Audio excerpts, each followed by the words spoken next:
Well, good morning or afternoon or wherever you are. I'm Ron Brown. This is Tech for Senior. It is Hewie.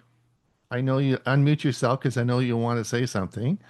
It is episode 288. Oh, we're getting up there. Got to hit 300 soon, but anyway, 288 season 6. So welcome everyone. For those of you who are Canadians, hopefully you had a great Thanksgiving. This is Canadian Thanksgiving today or this weekend, and I'm not sure whether you're having your turkey yesterday like we did or today. And that's why I'm feeling a little tired this morning because I had a big vegan turkey last night. Anyway, it's a great holiday and it's going to be a nice sunny day here in Comox, British Columbia. All right. We have an interesting show. Most of you were here a few minutes ago, but we're going to be talking a lot about trackers today. But for those of you who are going to be watching our premiere version. It's coming up, and Ray Baxter is going to talk. Ray actually sent me an email. He said, I'm really anxious. He may be on the show today. Many of you wonder what happened to Ray. Ray's still actively involved.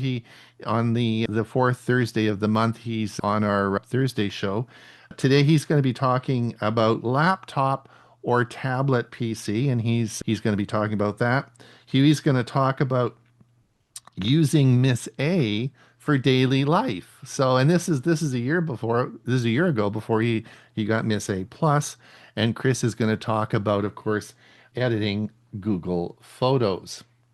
So that's all coming at half past the hour. For those of you who subscribe to our newsletter, sponsored by the Glendora Seniors Computer Club, and of course, Geeks on Tour and APCUG, will have taken the quiz. As I talked to Carl, got 100%, which is great. It's on trackers. Because of last week's show, there was a huge amount of interest in trackers. So my first video today will be on trackers, and we'll talk all about Bluetooth trackers and what's available and what's coming. So that's coming up. Huey, you had a good Wednesday? Yep, the Winston went well. We had some good discussions as usual, and it's a lot of fun doing the show. And I learned so much because a lot of the articles I've glanced at, but I haven't read. And then we go through them, and then we get some good discussions going with them. I thought we had some really good topics yesterday, and some good discussions. We did more talking than we did reading articles, so that worked out well. Yeah, I was able to attend part of the meeting yesterday, and I had a lot of fun there. I found it really interesting, and that's great. So I'm glad that yeah, it's generally a good meeting, and I think that if you haven't come and joined, you should do that. It's a good group of people. Then of course, Bill James did pop in before the show started. He said, "Well, my Uber is coming. I just want to let you guys know that we have his video today, and he's heading off to Italy for 2 weeks." And I said, "Who are you going with?" He said, "Three women."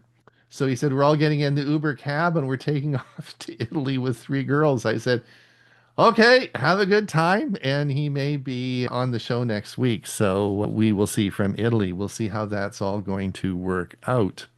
And of course, Mike Leaman from Moncton, New Brunswick. How's the weather out in Moncton there? Are you getting any snow? No, no snow yet. Don't even talk about it. We're getting frost warnings, but no snow yet. It's actually a nice sunny day, although it's not super warm. I think the temperature is only about, just look, 13 degrees Celsius. So that's 26 and 30. That's about 50, 55 degrees Fahrenheit. So not a pleasant fall day. I took a picture actually. I might show you guys later.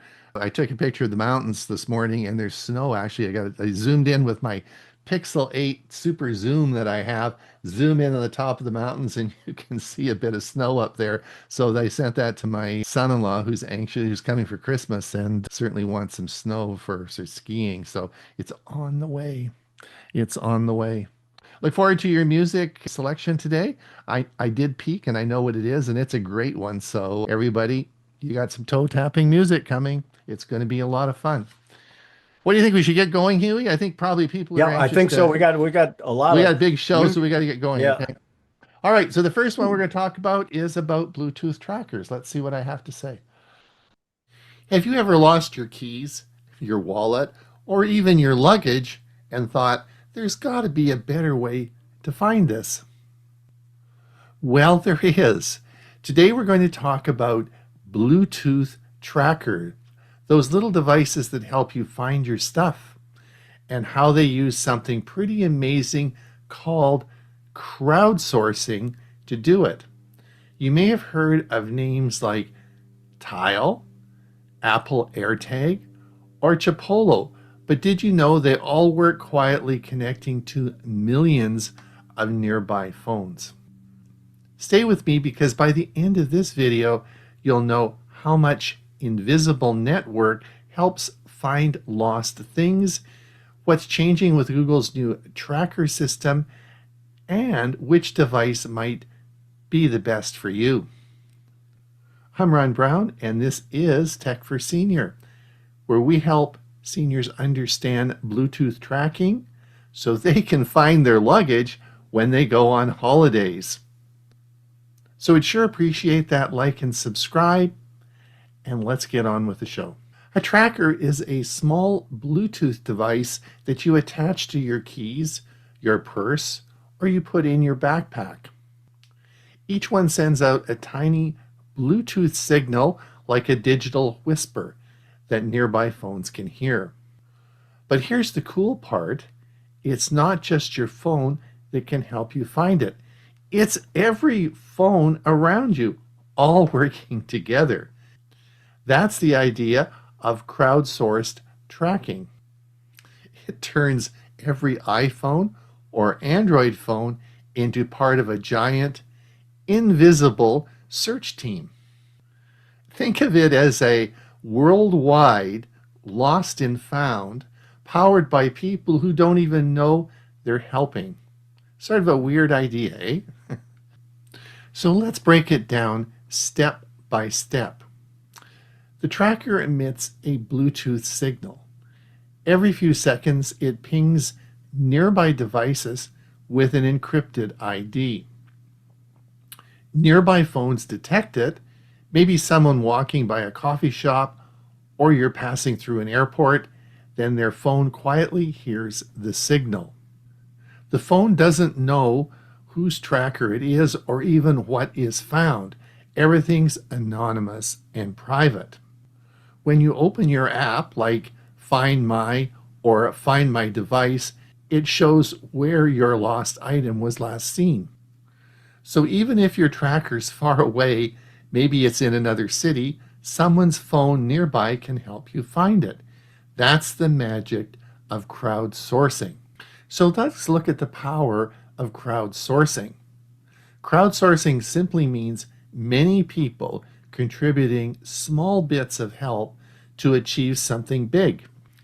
When it comes to trackers, every smartphone that's part of the network becomes a helper, quietly relaying signals as people go about their day. That's why network size matters so much. If you're in a busy area full of iPhones, then AirTags can update their location within seconds. In a quiet rural neighborhood, it might take longer or not update until another phone passes by. It's an ingenious system, low power, private, and incredibly effective when the crowd is large. So let's talk about two big names, Apple AirTag and Tile. AirTag uses Apple's massive Find My network, hundreds of millions of iPhones, iPads, and Macs around the world. That gives it an incredible reach. If those AirTags anywhere near an iPhone, odds are good it'll show up on your map. And with Apple's UI chip, you get precision finding, an arrow on your screen guiding you right to it. Tile, on the other hand, works across both Android and iPhone, but its crowd is smaller because only people with the Tile app can help locate your item. That means in rural areas or small towns, AirTags generally perform better. So in this one, AirTag has coverage and accuracy. Tile wins on compatibility. It works for everyone. But both rely on the same principle. The crowd helps you find what you've lost. So we've talked about Apple's AirTag and, of course, Tile. But Google has a new network called Find My Device.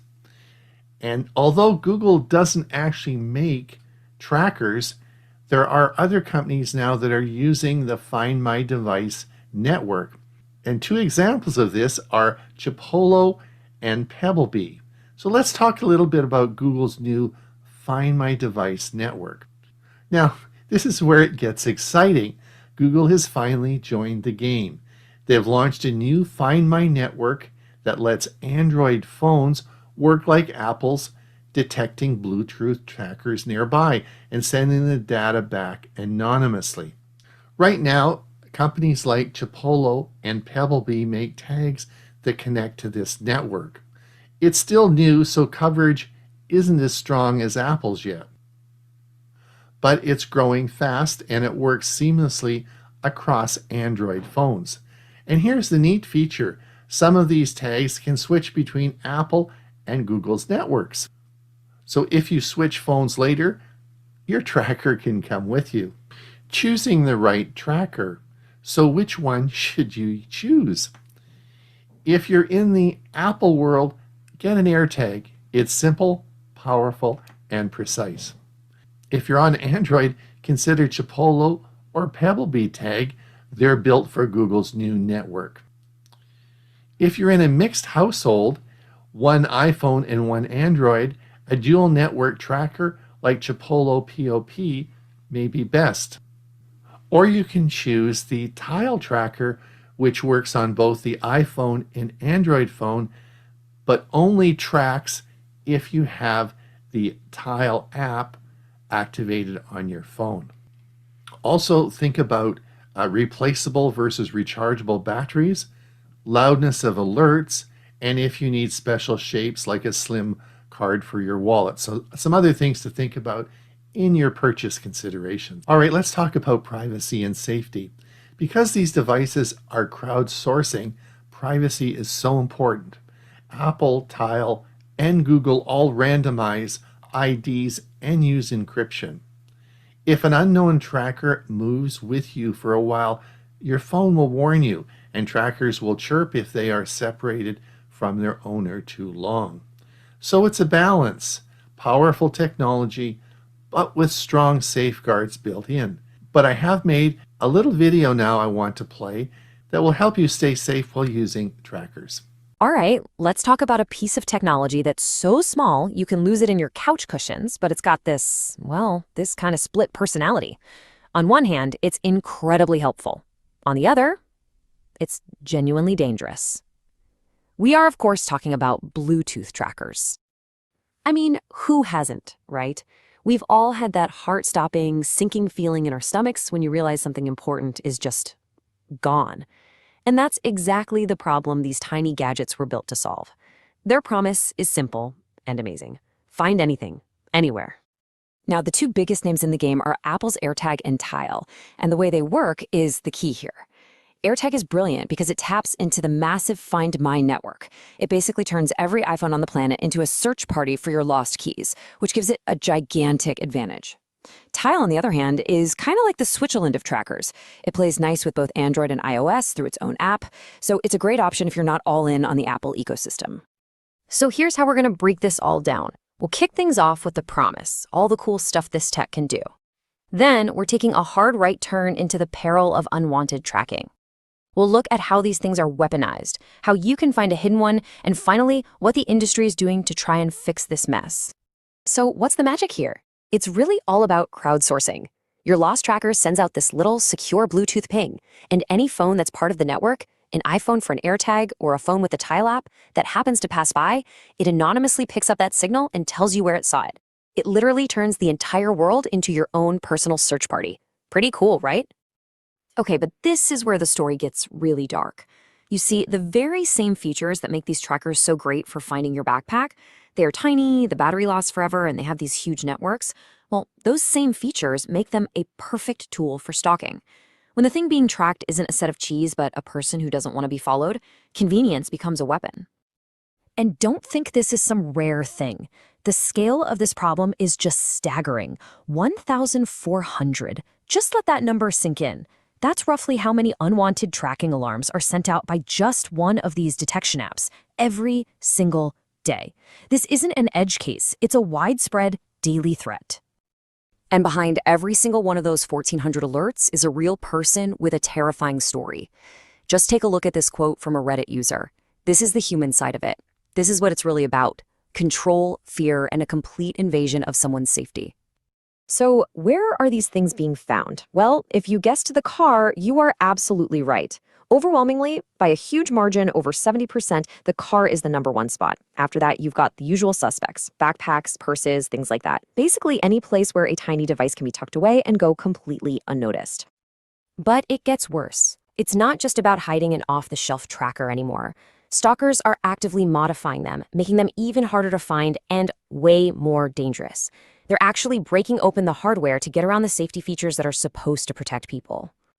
One of the most common and most chilling modifications is just silencing the tracker. And what's really scary is how simple it is.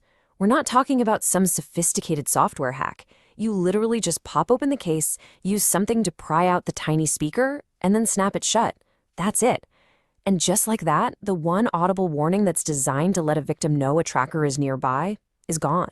It becomes silent. And of course, the attacks are getting more technical. Some attackers can actually clone the tracker's software, creating a kind of ghost tracker that your phone's automatic alerts can't even see. Others will mess with the link that pops up when you scan a found tag, redirecting you to a malicious site to try and steal your passwords.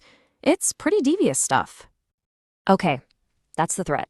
It's serious, but you are not helpless. Knowledge really is power here. So let's shift gears and talk about how you can fight back, how you can actually find a hidden tracker and take back control of your privacy. You've basically got 3 main lines of defense. First, and this is your phone doing the work for you, are the automatic alerts. Both iPhones and Androids are now built to warn you if an unknown tracker seems to be moving with you over time. Second, you can be proactive. You can download a manual scanning app and actively search for trackers around you. And third, and you should never underestimate this, is a good, old-fashioned physical search of your stuff, especially your car. And if you do suspect there's a tracker on your car, here's a quick checklist. Grab a flashlight, check the wheel wells, get underneath and check the frame, feel around inside the bumpers. And on the inside, check that little OBD2 data port under the dashboard. That's a sneaky spot. Look under the seats, in the console, even inside the spare tire area in the trunk. You have to be thorough. Now, this isn't a problem that any one company can fix by itself. Think about it. An AirTag on an Android user or a tile on an iPhone user, these situations created huge, dangerous blind spots. The industry finally realized they had to work together on this. And this right here is a really big deal. For the first time, Apple and Google, 2 of the biggest rivals in tech, are actually teaming up to create a new industry standard. The whole point is to build a universal system that can detect and warn you about unwanted trackers. And it won't matter what brand of tracker it is or what phone you have. It's a massive step toward closing these dangerous safety gaps. So this all leaves us with one final big question. We live in this incredible world where tech gives us these amazing conveniences, but we have to keep asking what the hidden cost is. Our devices are fantastic at helping us find the things we've lost, but the real challenge now is figuring out how to build a system that helps protect us when we're the ones being found. So in conclusion, next time you find your keys thanks to your phone, remember it wasn't magic.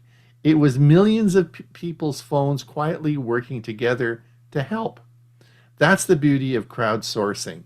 It connects us even when we don't know it. If you enjoyed this, hit the like and subscribe button for Tech for Senior and share this video with a friend who's always losing their stuff. It's Ron Brown. Have a great day, and we'll see you soon. Okay, there may be some questions in the Q&A. We'll deal with those there. Now, let's see. Bill has something on home automation for us. Let's see what he has to say. Welcome, everyone. Today, we're taking a look at the new face of smart living, Google Home in 2025. From major updates powered by Google's Gemini AI to new smart cameras, redesigned apps, and easier automations, there's never been a better time to explore what home automation can do, especially for seniors who want simplicity, safety, and peace of mind. Let's start with the biggest news: Gemini for Home. Google has reimagined the smart assistant experience by integrating its powerful Gemini AI directly into the Google Home ecosystem. This means more natural conversations, more helpful responses, and even contextual advice tailored to your home setup. Hey Google, what's the temperature in the living room? And lower it by 2 degrees if it's above 74. Gemini can understand complex requests like that, combining questions, conditions, and actions in one smooth interaction.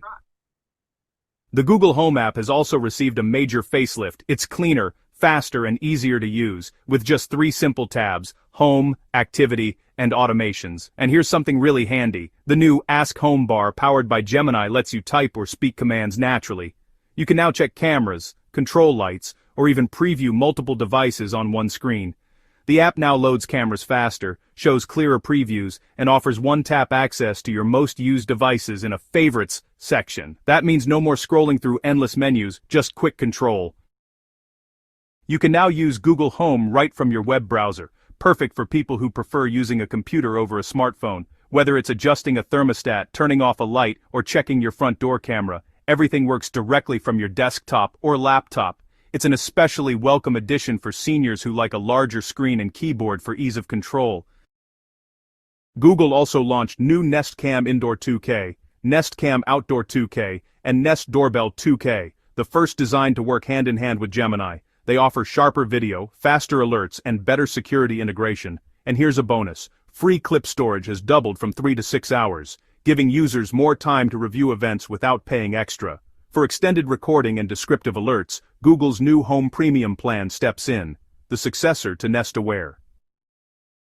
The automation editor has grown up. You can now create conditional automations, actions that only happen if certain conditions are met. For example, turn on porch lights only after sunset, play soft music if motion is detected in the living room, or run a good night routine only when everyone's phone is home. You can even set one-time automations for special events, perfect for holiday lights or reminders that only need to happen once. Now let's talk about why these updates are more than just cool tech. They're tools for independence, comfort, and security, especially for older adults. Voice control means freedom. Instead of fiddling with switches or small screens, you can use your voice to adjust lighting, check who's at the door, or call for help. Safety and security at the forefront. Smart cameras and sensors provide instant alerts if something unusual happens, like a door opening late at night or motion outside. Routine. Reminders for everyday living. Set daily reminders for medications, appointments, or even hydration breaks. Hey Google, remind me to take my pills at 9 a.m. Enjoy energy savings with Google Home. Smart thermostats and plugs can automatically reduce power use when no one's home, saving money and reducing stress. Google Home provides peace of mind for families. Family members can check in remotely, ensuring everything's okay without intruding on independence. These features make Google Home an empowering tool, one that helps seniors live comfortably, confidently, and safely in their own homes. Google's vision is clear: to make homes more helpful through AI that truly understands you. With Gemini for Home, the redesigned app, smarter cameras, and automation tools, your house is no longer just connected, it's intelligent. And whether you're a tech-savvy senior or just beginning your smart home journey, 2025's updates make it easier than ever to get started. In closing, whether you want to simplify daily life, stay safer, or enjoy the comfort of hands-free living, Google Home has evolved into a powerful partner for people of all ages. I'm John Good speaking for Bill James, Tech for Senior, Google Home 2025, where smart living meets peace of mind. Thanks for listening. So I now have a note on an automatic reminder on my Google phone to take my medication. I don't know how many of you had that happen as you're listening to Bill's presentation. Anyway, all right. Apple's liquid glass could be interesting. Let's find out some more about it. You know, for Apple, design has never been just about making things look pretty. It's about how they feel, how they work, really how they connect with us on a gut level. It's the absolute core of their identity, this language they speak through aluminum, glass, and pixels. But now that language is changing in the biggest way we've seen in more than a decade, and it has started a huge debate. So let's get into it. I mean, to really get Apple, you've got to understand the partnership between Steve Jobs and the legendary designer Johnny Ive. Jobs actually called Ive his spiritual partner. Just think about that.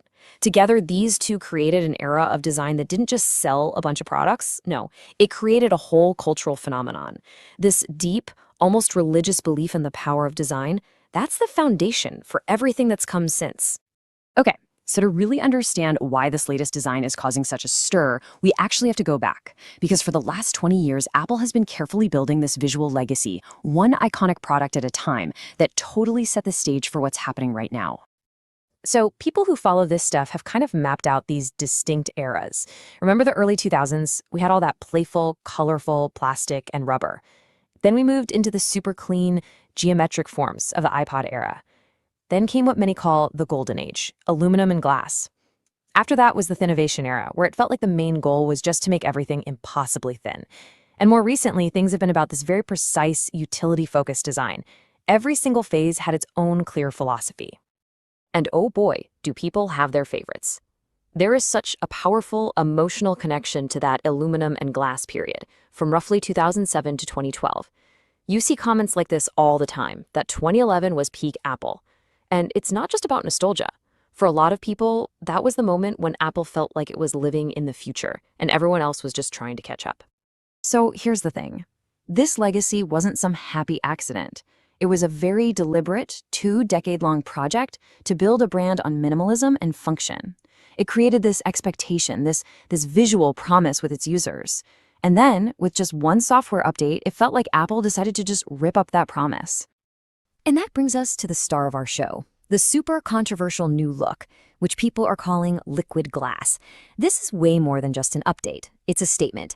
It's a very intentional break from that clean, flat look that has defined the iPhone for years. And here it is. This is Apple's new vision in action.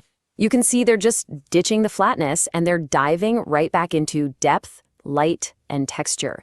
It is a complete reimagining of what a simple icon on your screen, and really the whole interface, is supposed to look and feel like. So, what is this stuff? Well, Apple calls it liquid glass, and the official marketing line is that it's a new translucent material that's meant to reflect and refract what's around it, all while dynamically changing to, as they say, bring greater focus to content. It's all about making the interface feel alive and, in their words, delightful. Okay, so what does that actually look like for you and me on our phones? Well, it means totally redesigned app icons that have multiple layers of this glass. It means the clock on your lock screen can now fluidly resize and adapt to whatever wallpaper is behind it. You've got new 3D effects for your photos, and even animated album art when you're playing music. This is not a small tweak, folks. This is a top-to-bottom rewrite of the visual language. But, of course, the second this new design actually landed on people's phones, Apple's perfectly crafted marketing pitch just slammed right into reality. And the reaction online was immediate, it was passionate, and man, was it divided. And whoa, the disconnect was just huge. On one side, you have Apple's official press release calling it a delightful and elegant new software design. And on the other side, you get comments like this one from a Redditor. Looks like iOS meeting MySpace. I mean, that one comment basically sums up the entire controversy, doesn't it? Now, to be fair, it wasn't all hate. Not at all. Some people were totally on board. You saw comments like this one everywhere, saying it's so beautiful and fresh looking.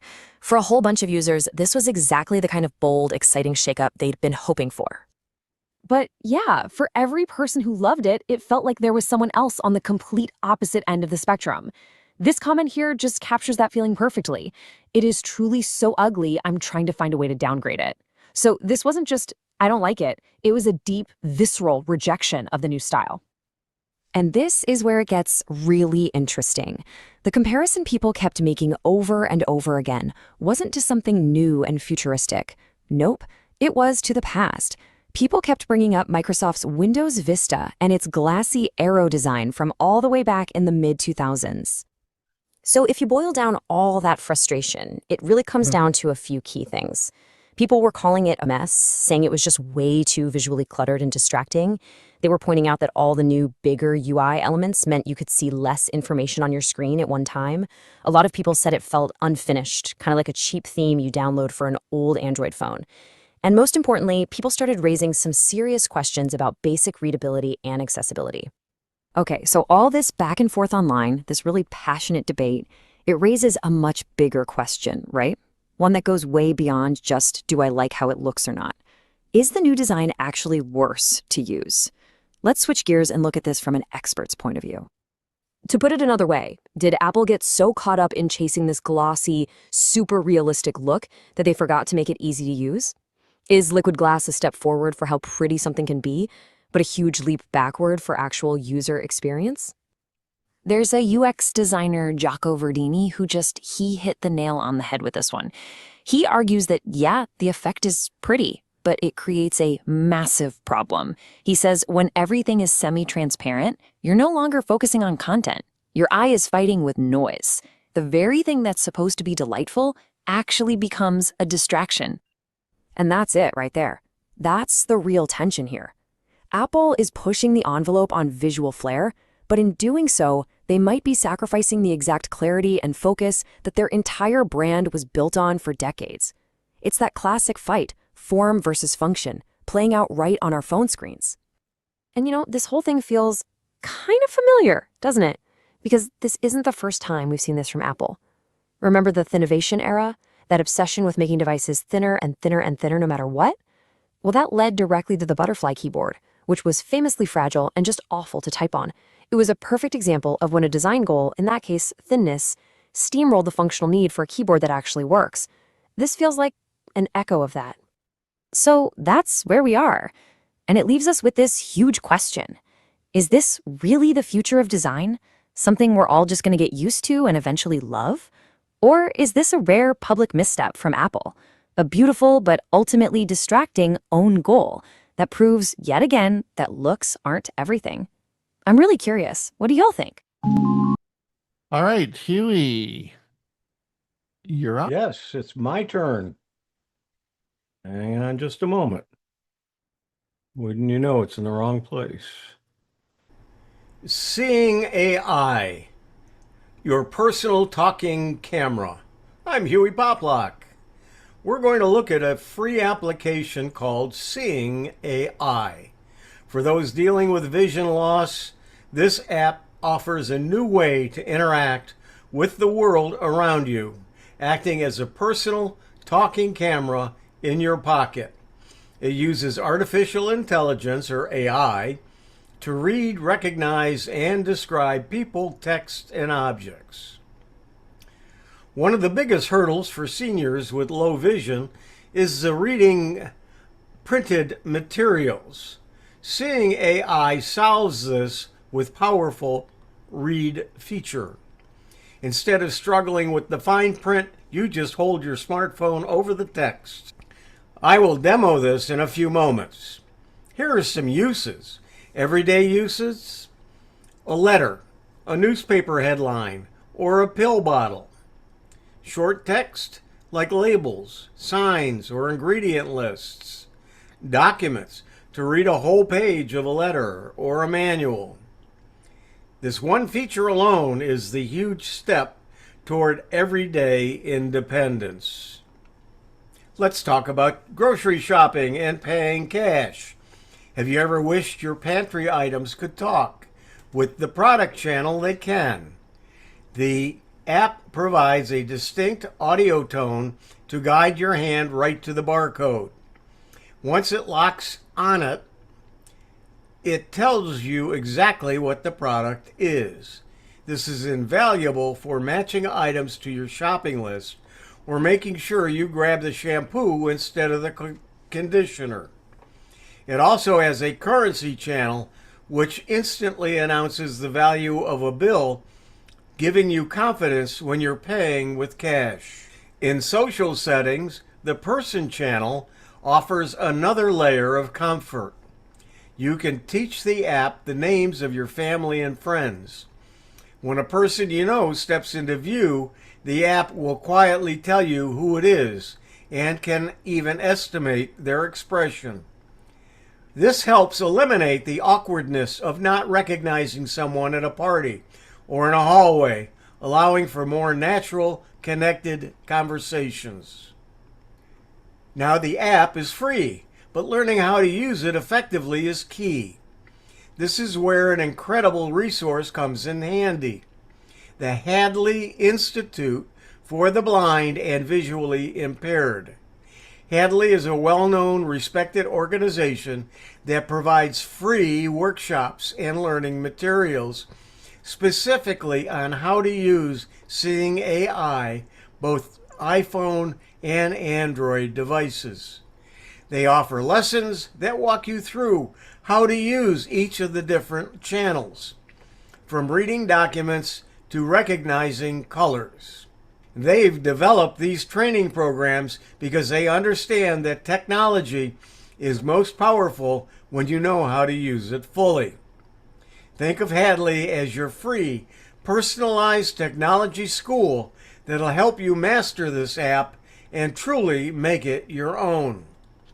Seeing AI is a revolutionary free tool from Microsoft, and organizations like Hadley are here to ensure you can master it. It brings back a profound sense of confidence, freedom, and independence to your daily life.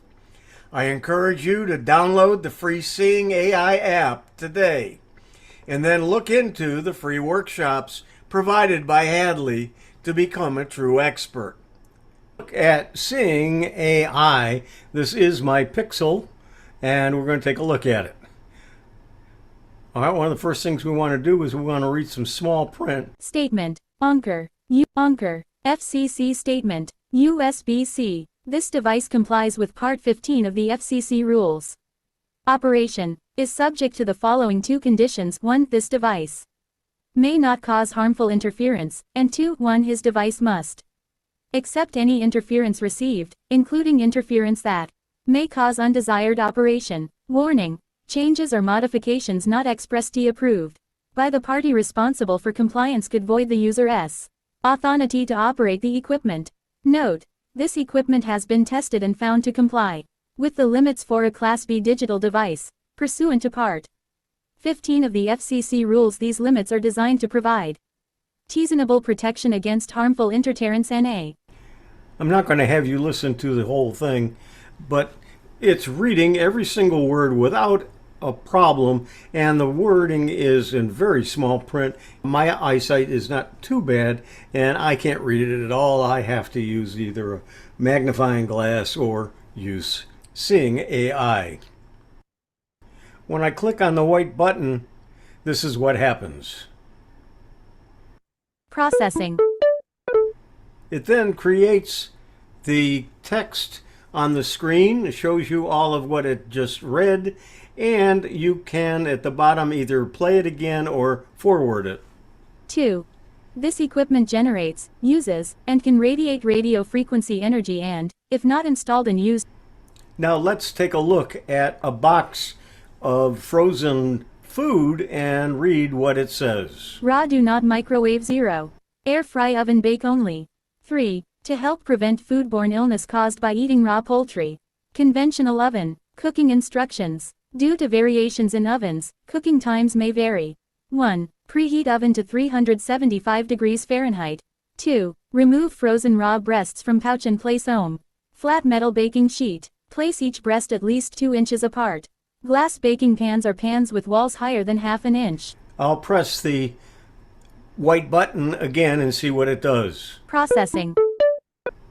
Once again, it shows the text in text format, which you can copy and paste. You can forward the information, or you can just have it play it over again. Cooking instructions. Due to variations in ovens, cooking times may vary.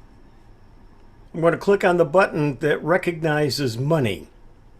$5. $10. $5.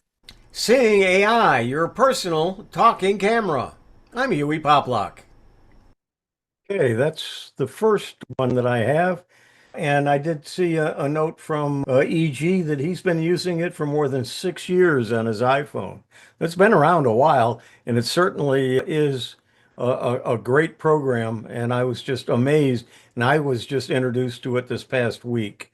Okay, let's see what my next one is. Oh, hit the wrong button. Create desktop shortcuts for shutdown and restart. I'm Hewie Poplock. Here are a few tips to show you how to make two handy shortcuts right on your desktop, one for shutting down your computer and another for restarting it. These are great for quick access, especially if you find the start menu a little confusing or just want a faster way to power off. Normally, to shut down your computer, you have to click Start, then find the power button with the arrow, and then hit Shutdown. That's 3 clicks. With a shortcut, you can do it with just one double click on your desktop. It's also helpful if you want to put your computer to sleep or restart quickly after updates. Let's actually create a shortcut to see how it's done. Right mouse click in a blank spot on the desktop. New shortcut. We want the command that we're going to use. So we're going to say shutdown, /S for shutdown, and then /T0. Next, and we're going to call it shutdown and hit finish. We're going to right mouse click, new and shortcut. This time we're going to type in shutdown / and we're going to put R for restart /T and again 0. We're going to say next, call it restart and say finish. Okay, now what we can do is let's go to shutdown, properties, and then we're going to say change icon, saying here, okay, so we're going to say okay, and it's going to open this up. Let's find something that fits. I like the keys, and we'll say okay, and then okay. We'll do the same thing with restart, and we're going to say change the icon. I like this for the button, and say okay, okay, and now we have our 2 shortcuts ready to go. Creating the shutdown shortcut. Let's start by creating the shortcut. Right click, you saw me do that on an empty spot on your desktop. You choose the new and then shortcut, and then you type the location of the item. Then you enter shortcut /S for shutdown, T for 0, and the 0 means no delay. Click next, name it shutdown, and finish. We saw that in the video. Same thing for the creating the restart shortcut. You go through the same thing, but remember it's /R0 if you want to do it right away. Here's the optional, and I showed you how to do this as well. The default icon looks like a plain shortcut, and then we make it look nicer. I showed you how to do that. Steps to find icons. Right click on your shortcut properties and then change icons. You'll see the blank box and then browse, and this is the path that you need to find it if you need to do so. And press enter and you'll see a gallery of built-in icons to choose from. And choose OK and then apply. If you'd like something more personalized, you can also download free .ico icon files from trusted sites such as iconarchive.com and flaticon.com. Just save them somewhere safe, then browse to that folder and select the icon file directly. Adding to the taskbar or start menu. If you want to even go faster, you can pin your shortcut to the taskbar or start menu. You just right click the shortcut and select pin to taskbar or pin to start. Now you can shut down or restart with one click. Word of caution, be careful when using these shortcuts. They'll close everything instantly. Always save your work first. If you'd rather have a short delay, change the 0 to a few seconds. For example, shutdown /S/T10, and that gives you 10 seconds before shutdown. As a summary, you learned how to create the shortcut for shutdown and restart. You can customize their icons. You can pin them for easy access. And now you can turn off your computer with a simple double click or single click. I'm Hewie Poplock. Quick tip. Thanks, thanks, Hewie. And just one final quick video now. I wanted everyone just to be aware of the changes in the Fire Stick in case you're going out and planning on purchasing it. There's some big changes that occur. So let me just have a quick, we'll have a little video on this. If you've got an Amazon Fire TV, you might be part of a huge, kind of under the radar change that's happening right now. See, Amazon is swapping out the very brain of its streaming devices. And honestly, it's a move that could change everything about how you watch TV. Okay, let's get into it. So let me ask you something. When you're zipping around your Fire TV, clicking on Netflix or Prime Video, what operating system do you think is actually running the show? The answer, well, it might surprise you. That's right. For years, it's secretly been Android. Now, the interface you see, that's all Amazon for sure. But the foundation, the core of what's called Fire OS, has always been a heavily modified or forked version of Google's Android. But that's all changing. Amazon is officially cutting the cord.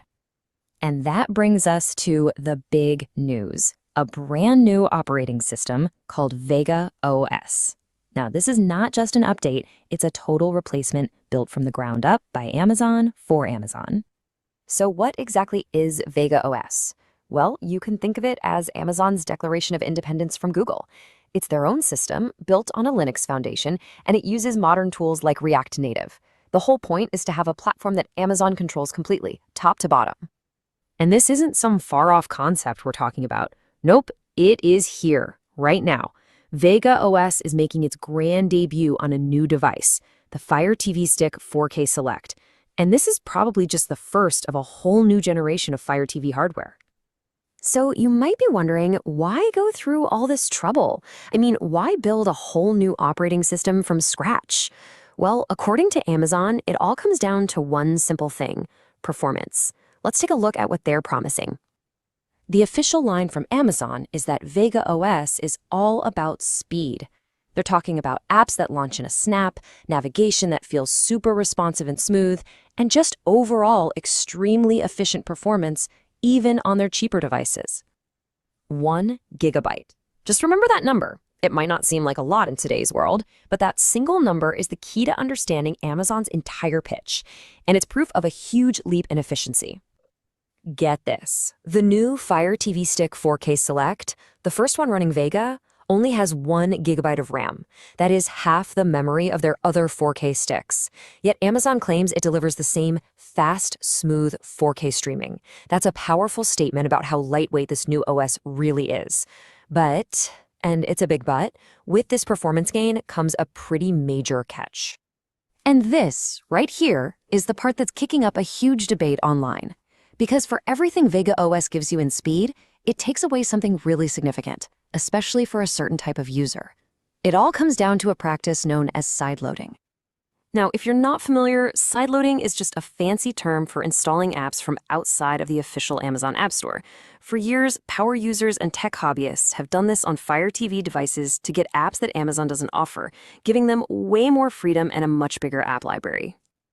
In the product listing for the new Vega-powered stick, Amazon lays it out there plain as day. Because Vega isn't based on Android anymore, that door for sideloading, well, it's been slammed shut. So let's break down what this actually means. Popular sideloaded apps, stuff like Kodi, are completely off the table on these new Vega devices. Your app selection is now 100% limited to whatever Amazon approves for its app store. It's a much more controlled walled garden experience, kind of like what you see with Roku or Apple TV. And Amazon's official reason? They say it's for enhanced security. Okay, so let's zoom out. This is clearly not just about one new streaming stick. This is a huge strategic shift for Amazon. By moving away from Android, they're giving up that open source flexibility in exchange for total ironclad control over their entire platform. And you can see the pivot right here. The old Android-based Fire OS, whether they meant to or not, was great for tech hobbyists who love to tinker. But the new Vega OS, it's aimed squarely at the mainstream user, what you might call the Roku crowd, people who just want simplicity over anything else. Amazon is trading its power users for total control. And you should know, this was a long time coming. This wasn't some snap decision. Reports suggest that development on this started way back in 2019. Then, in May of 2023, Amazon quietly started testing Vega on its Echo Show 5 devices. So yeah, this has been a very deliberate multi-year plan.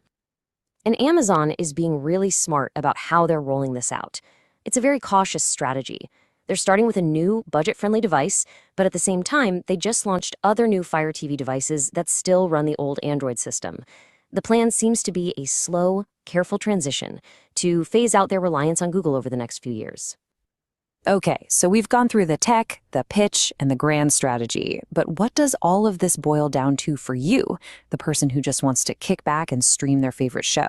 Is this change good, or is it bad? Well, it really depends on who you are. The winners, casual streamers who just want something fast, simple, and maybe a bit more secure. They'll probably love it. And of course, Amazon wins big here, gaining that complete control. The losers, though, it's the power users, the hobbyists, who value customization and the freedom to install whatever they want. For them, that flexibility is just gone. The value of this trade-off is totally in the eye of the beholder. And all of this leaves us with one final thought. Amazon's big switch to Vega OS really forces us to ask a fundamental question about where our streaming devices are headed. As these platforms get more advanced, will they prioritize that ultimate locked-down performance or the ultimate freedom for the user? Amazon has clearly made its choice. The real question is, what will you choose? All right, before we get into the music section, I just want to remind everybody who is listening over on YouTube that you can participate in our Q&A if you want to come over and join the meeting. And don't forget our premiere version coming at hour. So, and we'll see you next week.